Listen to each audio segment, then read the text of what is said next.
Reading this chapter, you can see the name Lost Spring by Anish Jung. So, reading the name Anish Jung, can you guess whether the writer is a male or female? Male or female? Female. Okay, come in. So it means that you have already gone through the chapter, I believe, because when I read this chapter for the first time, I guessed Anish is a male name because so many male names are here in this school also. Anish. There are at least two Anish in the school, and they are both male. But this writer is a female one, and if you have already taken interest in the chapter, then you might have already known that she was born in Rourkela. She was born in Rourkela. Though later she shifted to other towns, perhaps she is residing at Hyderabad now, in Hyderabad.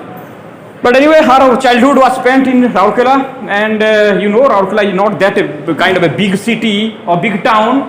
Okay, so she might have witnessed, observed a lot of poverty in this area, and that too in 1970s. It was written in 2001. In 2001 also, Rourkela was not the comparable to big metro cities. Still, you will see some jhopuris and slum area in Rourkela city also. Okay, so her experience, and this chapter is actually comprised of two smaller chapters, smaller units. You can see the name. Lost Spring is the main chapter name, and there is a small underline, that is stories of stolen childhood. So it is not a single story, it is rather stories of stolen childhood. And from this name you can guess spring. There is no mention of the word spring in the chapter. Chapter में spring का कहीं mention नहीं है. So what could this mean? Spring का मतलब क्या हो सकता है यहाँ पर? Is it the spring you find in your ball pens? वो वाला spring है, वो spring खो गया नहीं. होता है ना, पेन खोलते हैं और स्प्रिंग छिटक जाता है, खो जाता है. Is it about that spring? No. तो कौन सा स्प्रिंग है? ये वर्ड क्या मतलब हो सकता है स्प्रिंग का? यस, हाँ, spring season. And what does this season, spring season, signify particularly in India? It's a season when people float, you can use kites, and they enjoy, and season is good in the month of March. Okay, and it's also known as Rituraj. I think Rituraj Vasant. Am I right? Rituraj Vasant. So this is king of all seasons. But what does it mean here? That means this is the vital part of their life. Okay, where things should be joyful, things should be enjoyable, but they are squandering, they are wasting that vital part. That's why the justification of the chapter is aptly justified as lost spring. समझ में आ रहा है? Justified है क्योंकि spring जो है vital होता है, एक सीजन्स में से बेहतर सीजन होता है. तो ऐसे चाइल्डहुड क्या होता है? The vital part, vital aspect. और वही चीज यहाँ स्क्वांडर हो रहा है, बर्बाद हो रहा है. ठीक है, that's why name Lost Spring. क्या? No simile, not simile. कोई कंपैरिजन कहाँ पर है? कुछ नहीं है. Only Lost Spring. Okay. No, it's just a comparison. Okay, just comparison. Symbolic in name question. Okay, so what happens in the story that the first part, as I told you, it has two parts. One part, the small name is given. Sometimes I find a rupee in the garbage. And second one is after 2 pages, I want to drive a car. So the first part is about rag pickers. Rag pickers, you know? Yes, rag actually originally, literally the word rag means torn clothes, all these things. But normally when we talk about rag picking, we talk about all these scraps and waste materials, maybe plastics, metals, and even e-waste, all these things. These come under this rag picking. And there are people who actually engage themselves in this scrounging precious things from the garbages, and those are known as rag pickers. And rag pickers is a universal phenomenon in India. ऐसा नहीं है कि कहीं कहीं देखने को मिलता है, एवरीवेयर यू विल सी। हाँ, कहीं कहीं ज़्यादा मिल जाता है, जहाँ पर उनको चांसेस बेहतर होने के उम्मीद ज़्यादा होता है, वहाँ मिलता है, बट नॉर्मली हर जगह मिलेगा। Every town you will find such people carrying bag on the back and scrounging for precious things. तो रैग पिकर्स के बारे में। And second is about bangle makers. You know the meaning of bangle? Yes, चूड़ी भाई। तो यहाँ पर जो हीरो है उसका नाम है मुकेश। वो ड्राइवर बनना चाहता है, हाँ, मोटर मैकेनिक बनना चाहता है। और ये रैग पिकर जो है वो एक्चुअली रैग पिकिंग करते करते, स्क्राउंजिंग करते कोई प्रीशियस चीज पाने की ड्रीम रखता है, ठीक है, गार्बेज में से। So here the setting of both the stories are also different. This rag picker story is a story around Seemapuri, a periphery of Delhi. Delhi के पास का एक छोटा सा जगह है सीमापुरी। अर्लियर ये वाइल्डरनेस में था, कोई वहाँ जाता नहीं था। अभी भी वैसे वाइल्डरनेस है, बट वहाँ लोग बच गए हैं। पहले सुनसान था, वीरान था, एम्प्टी स्पेस था, अब Seemapuri. And then bangle maker, ये है फिरोजाबाद, ये है यूपी में सिचुएटेड है। And is famous for bangle making, चूड़ी बनाते हैं। You know how bangle are make, not this metal bangles, हाँ, जो ग्लास वाला बेंगल होता है, उनको छोटा छोटा फर्नेस में काम करना पड़ता है, फायर वर्क होता है normally. So all this things, यानी उनको हेल्थ हजर क्या आता है वो चीज़ के बारे में है। और इनका जो है पॉवर्टी के वजह से, जो एब्सोल्यूट पॉवर्टी, कॉमर्स में पढ़े होगे एब्सोल्यूट पॉवर्टी, हाँ, तो एब्सोल्यूट पॉवर्टी से कैसे जूझ रहे हैं, all this things you'll see. But what is common in both these stories is that poverty, never ending poverty or perpetual poverty. Poverty is not ending in both the stories, and in between these never ending poverties, form of poverties, their dream has still not died, still they are dreaming, though unsure whether their dream will be fulfilled or not. तो पहला part पढ़ते हैं हम, rag pickers, Seemapuri, and the protagonist और the main character which we come across in this chapter is Sahib e Alam. And इसका मतलब होता है lord of the universe, lord of the universe. नाम है साहिब आलम, एक लड़का, this is a child who is engaged in scrounging. But the description takes us to a position where we not only come across this Sahib Alam, but with his other friends also and even their parents also बातचीत करते हैं। So what happened? अनिश जंग was traveling somewhere और driving somewhere। देखिए ना, video बनाते हैं लोग, जाते हैं कार में एंड दो बच्चे देखते हैं कि कुछ बेच रहे हैं सस्ती चीज़, तो आउट ऑफ सिंपैथी, चैरिटी, वो कुछ देते हैं, 5 की जगह 50 देते हैं, 100 देते हैं और वीडियो बना लेते हैं। लेकिन यहाँ वीडियो नहीं बनाया है, कहानी लिखा गया है। That's the difference. बट नहीं, आई एम नॉट एलिजिंग कि ये गलत क्या है। जो भी करते हैं तो सिंपैथी का कोई, हम तो नहीं कर पाते, तो how do we have the right to criticize? ये वीडियो बना रहा है, हम बोलते हैं यार वीडियो बना रहा है, नो, कुछ तो कर रहा है। एनीवे, तो ये इंटेलेक्चुअल पीपल ही जो है वॉइस रेज करते हैं और अदर कोई नहीं करता है। And she is actually opening up a you can say wide difference और gap between the two class of people in our society. गरीब का तबका और जो you can say higher middle class और रिच क्लास बोलते हैं, ये जो गैप है उसको जो है वो इधर ओपन कर देते हैं कि देखो डिफरेंस, ये खाई चीज़ है नहीं, you are actually callous and you are something which ignoring the need of the people. ये चीज़ स्टोरी में बता रहे हैं, इनडायरेक्टली हमको बोल रहे हैं कि we should be careful, the planners, the legislators, the administrators should take some serious action to improve their quality of life. उसके बारे में स्टोरी है। So let's begin the story, reading this story line by line. तो ये story है, शुरू होता है एक डायलॉग से। Anees Jung meets child whose name is Sahib Alam, बाद में पता चलेगा। Why do you do this? पूछते हैं कि तुम ये करते क्यों हो? क्या पूछ रहे हैं, क्या काम पूछ रहे हैं एक्चुअली? हाँ, why do you do this? Mean, why do you do this rag picking work? I asked Sahib, whom I encounter every morning scrounging for gold in the garbage dumps of my neighborhood. Scrounging for gold. What is the meaning of scrounging? Yes. It's kind of searching, but searching something precious. Scrounging का 2-3 meaning मिल जाएगा तुमको dictionary में। एक तो है scrounging means getting something precious with less effort और minimal effort. कम मेहनत करके कोई चीज़, कीमती चीज़ पा जाना, दैट इज स्क्राउंजिंग। तो कभी कभी ये होता है कि जो बेगारी भी होता है अभी स्क्राउंजिंग में जाएगा कि नहीं, मेरे को तो डाउट है, कुछ नहीं करता है, जाके हाथ दिखा दिए तो 5-10 मिल जाता है, वो भी हो सकता है। और ये भी क्या कर रहे हैं, they have nothing to invest, कुछ इन्वेस्ट नहीं करना है, कुछ ढूंढो एंड प्रेशियस मिल गया, दैट इज ऑल्सो स्क्राउंजिंग। तो डंप यार्ड से ये लोग स्क्राउंजिंग करते हैं। Saheb left his home long ago, set amidst the green fields of Dhaka, his home is not even a distant memory. यहाँ साहेब ने घर अपना ढाका छोड़ दिया, मतलब साहेब पैदा नहीं हुआ क्योंकि चाइल्ड है। यार ये जो कहानी डिस्क्राइब हो रहा है ये 1971 में के बाद की बात कर रहे हैं राइटर, और लिखी गई है लगभग ये 2001 में। तो साहब पैदा नहीं होता जबकि बात अभी राइटर करेंगे, ये अगर पढ़े हो तो पता चलेगा। ढाका को छोड़ दिए 1971 में, आगे पता चलेगा क्यों छोड़े, कैसे छोड़े, विल डिस्कस।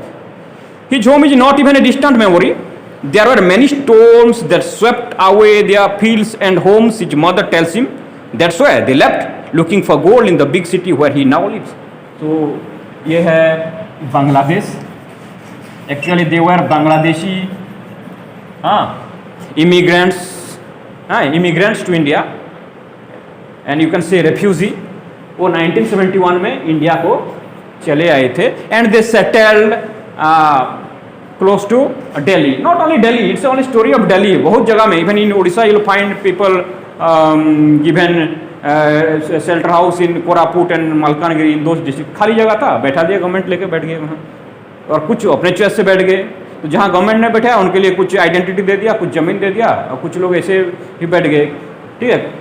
तो उस टाइम जो है जो बाउंड्री था, बाउंड्री थोड़ा 1971 वॉर में एक्चुअली इंडिया डिफीटेड किसको, Pakistan, east Pakistan that was, and made Bangladesh. तो उसमें लिबरल क्या कर दिया था इंडिया ने, और कुछ बांग्लादेशी जो वहाँ टॉर्चर फील कर रहे थे और उनका अपॉर्चुनिटी रेस्ट्रिक्टेड था, वो इंडिया को बेहतर समझ के आ गए थे। And India government provided them identity as far as practical, जितना कर सके किया, लेकिन सबको कहाँ कर पाएंगे, कोई लीगल आया कि लीगल आया, कोई रजिस्टर किया नहीं किया। So government even has no sufficient data about the people. Anyway they settled there, government से कोई डिमांड भी नहीं होगा, आके बैठ गए। और वो क्या करेंगे, जब खाली हाथ आओगे तो क्या करोगे, बिजनेस तो स्टार्ट नहीं कर पाना, you don't have land and that much assets capital to start up business, क्या करोगे, scrounging is the easiest way.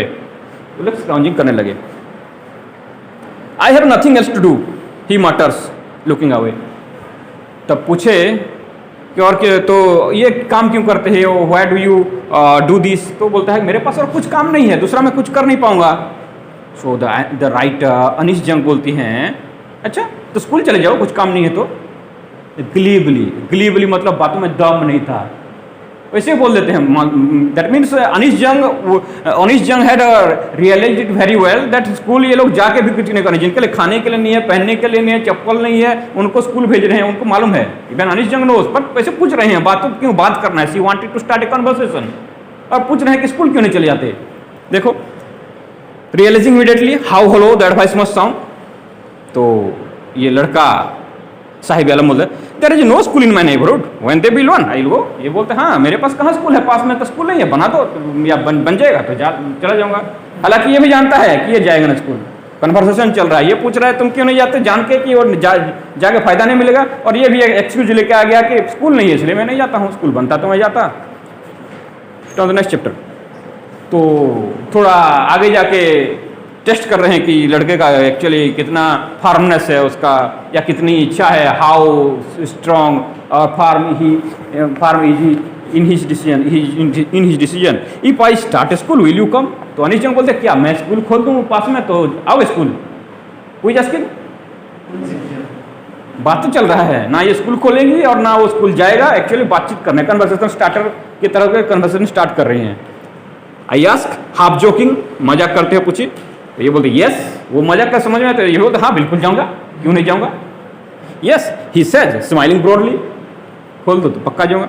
A few days later and because ऐसे लगता है कि अनीश जंग वहाँ आसपास कहीं रहते थे और नए वर्ड बोल रहे हैं तो दिल्ली में रहते होंगे एट द टाइम, तो बार बार मुलाकात होती, it was not a single meet, बार बार मुलाकात की। तो फिर कुछ दिन बाद फिर से मुलाकात होता है। तो क्या होता है, वो लड़का दौड़ के आता है, बोलता है is your school ready, madam आपका स्कूल बन गया, बोल रही थी, पूछता है बन गया। तो क्या करेंगे अब, आंसर बचता नहीं है। वैसे मजाक में बोले थे कि स्कूल बना दो चाहोगे, अब तो पूछता है 15 दिन या 1 महीने के बाद कि स्कूल बन गया, तो बोलते it takes longer to build school. फिर समझाना पड़ रहा है ऐसे नहीं बनता है, बोल दिया तो क्या तुरंत बन जाएगा, स्कूल बनाना बहुत दिन लगता है। अब समझा रहे हैं, नो जानते हैं कि हेल्पलेस हैं हम। जब बड़े बड़े जो नेशन को चलाने वाले अगर ने कुछ नहीं किया तो ये अनिश जंग एक राइटर क्या करे, स्कूल बना देगी। No I say embarrassed at having made a promise that was not meant. ऐसे प्रॉमिस में वो दे दिए थे, मजाक में ही, उनको बुरा लगा बहुत actually. But promises like mine abound in every corner of his bleak world. लेकिन अनिश जंग हमको समझाते हैं, लेकिन इस तरह के मैंने जैसे ही खोखला प्रॉमिस, होलो प्रॉमिस मैंने जैसे कर दिया, ऐसे प्रॉमिस आर अबाउंड। ऐसे प्रॉमिस इनको बहुत लोग देते हैं, दिलासा बहुत लोग देते हैं, ड्रीम दिखाते हैं, सपने दिखाते हैं, but nobody fulfils their dream. Okay, तो ऐसे, और ये अंधेरे में, इनके ब्लिक में जिंदगी ऐसे अंधेरे से गुजर रहा है, ठीक है, और कुछ उसका सोल्यूशन होता नहीं है। After months of knowing him I ask him his name. तो till then the writer hadn't even asked this boy's name. Sahib Alam, मैंने बता दिया पहले से, नाम तक नहीं पूछे थे क्या है। नाम जब पूछे तो पता है कि साहिब आलम है।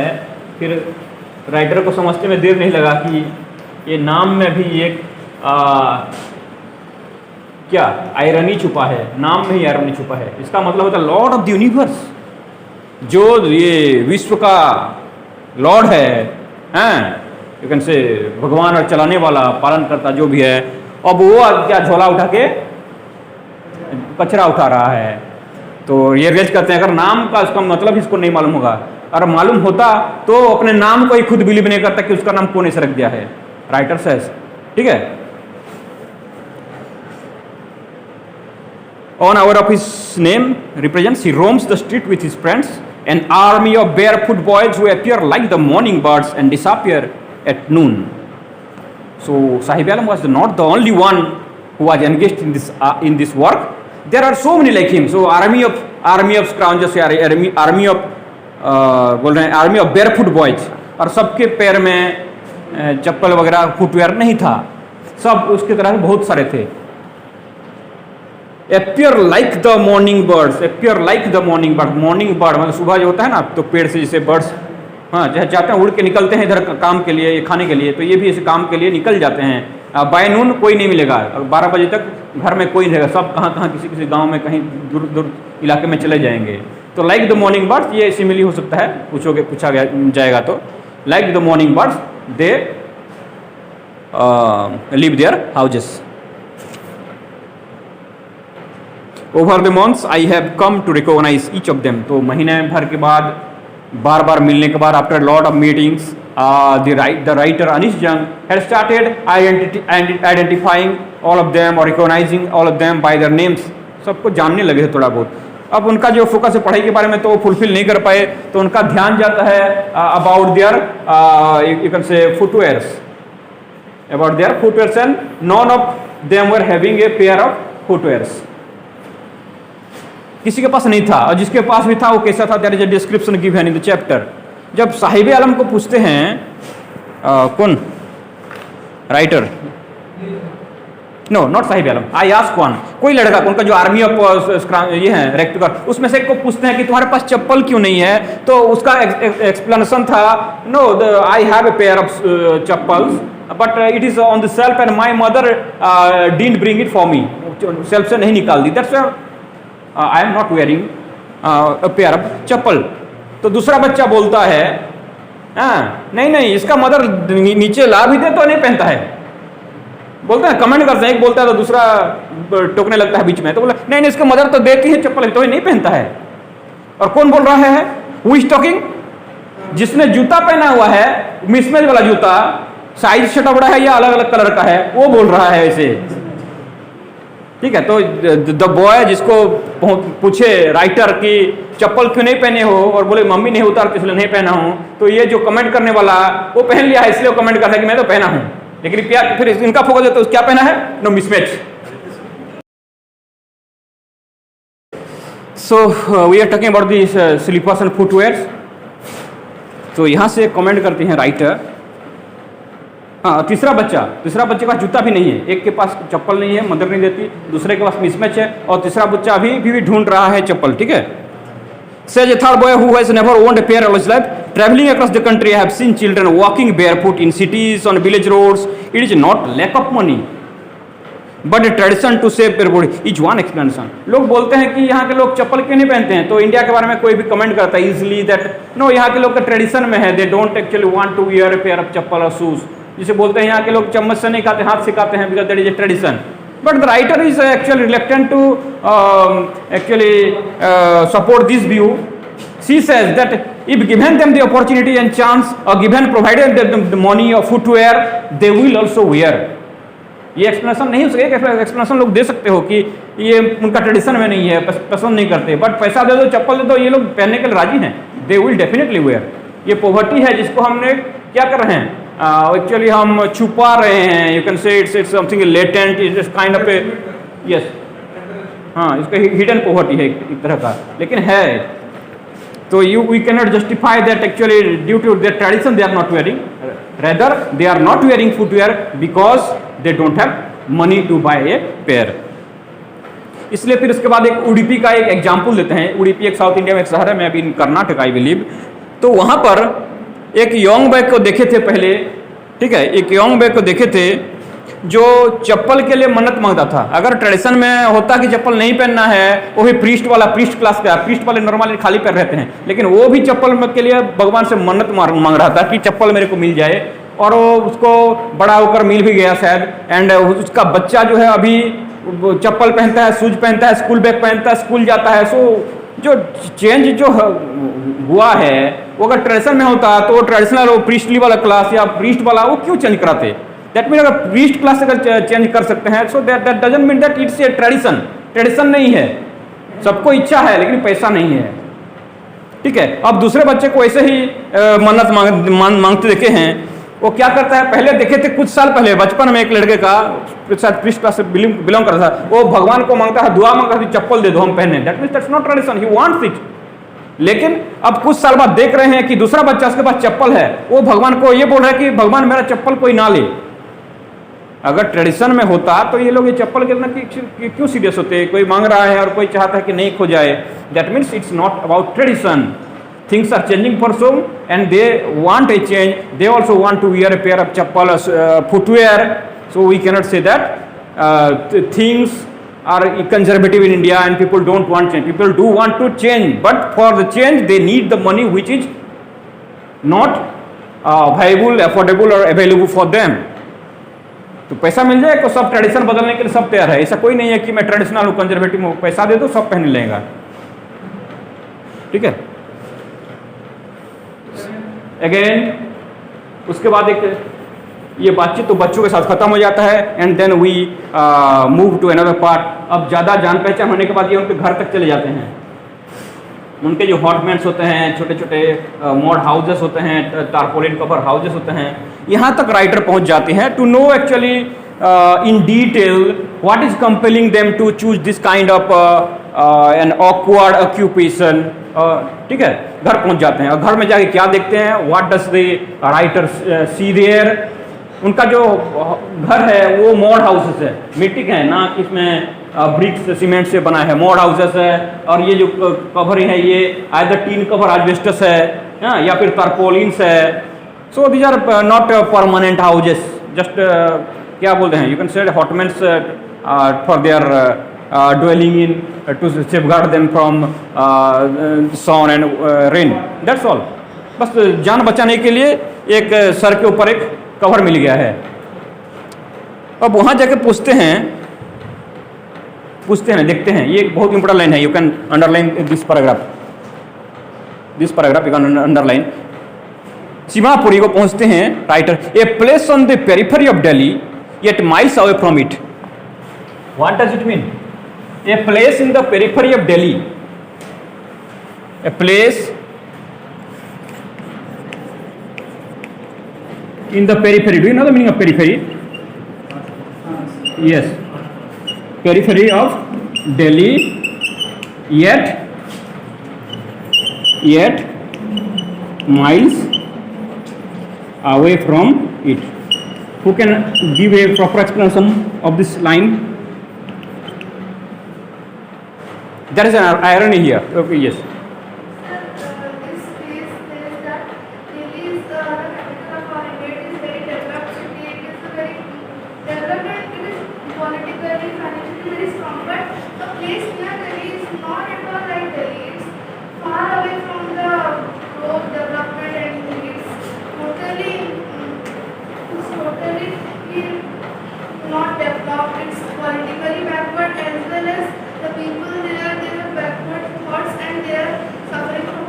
Absolutely correct, Sriram. Thank you. So that means that Delhi, which is the center of India, which is the national capital, and national capital should be the role model because all the rules and laws and acts are framed there, and legislators are sitting there, and they plan the development of the nation from there. Okay, but here Delhi, like a lamp, where is the shadow? Where is the shadow of the lamp? Just at the bottom. So it's like a lamp or a candle where the bottom is in darkness. So the development which should spread from Delhi to the rest part of our nation, okay. But at the very point from where development planning is undertaken, there things are not that much developed. People are living in a very undeveloped or underdeveloped condition. So that's an irony. Miles away from means the development hasn't reached to their place. Though they are living in the adjoining area of Delhi National Capital Territory, still development has not reached to them. That's an irony. Okay. So then we come across the history of these people. They actually came from Dhaka in 1971 due to damage caused by cyclones, storms, and maybe not written, maybe due to flood, inundation, even high tide may have damaged their green fields. उनका अच्छा जमीन था, green field था, but वो बार बार damage होता था, तो उनका अपनी जमीन होते हुए भी they were actually remaining hungry for quite longer times. So to find a better opportunity, they prefer to come to India rather than staying in Dhaka. और 1971 में मौका मिला and they settled in Simapuri. Not only Simapuri, many places, but this chapter talks about Simapuri only in particular.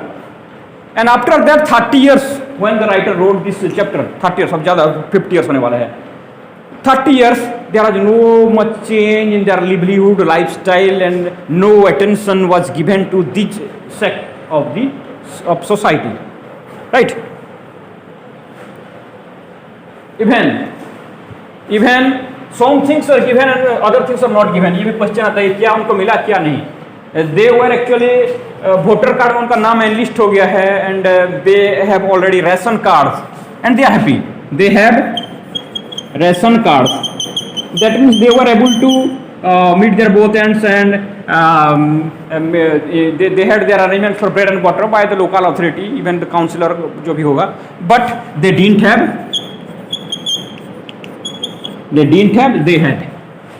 had a ration card. They didn't have identity. What does identity mean here? Identity means मान लो एक land होना चाहिए ना अपने यहाँ रहने के लिए. Land records. आधार कार्ड तब नहीं था, बट मान लो ऐसे कुछ आइडेंटिटी कार्ड तब होता था.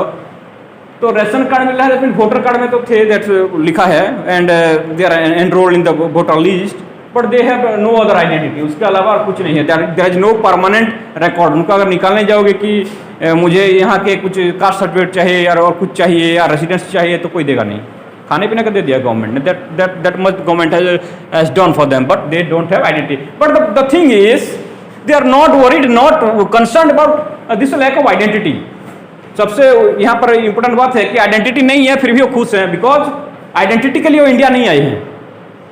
Okay, they have come in to this nation for what? For their survival.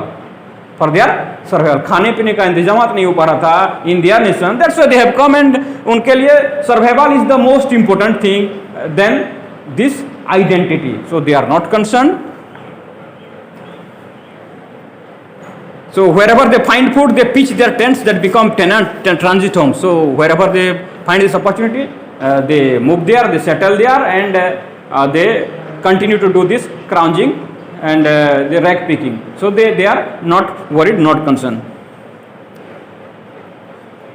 So it through the years it has acquired the proportion of a fine art. और यहाँ तक कि उतना एक्सपीरियंस हो गया है रैग पिकिंग करते करते कि फाइन आर्ट बना चुके हैं. That mean what to pick and what not to pick. इसका कीमत क्या होगा मार्केट में, इसका क्या नहीं होगा, कहाँ पर ढूंढना है, किस गार्बेज को ढूंढना है, किस गार्बेज को छोड़ना है. They know.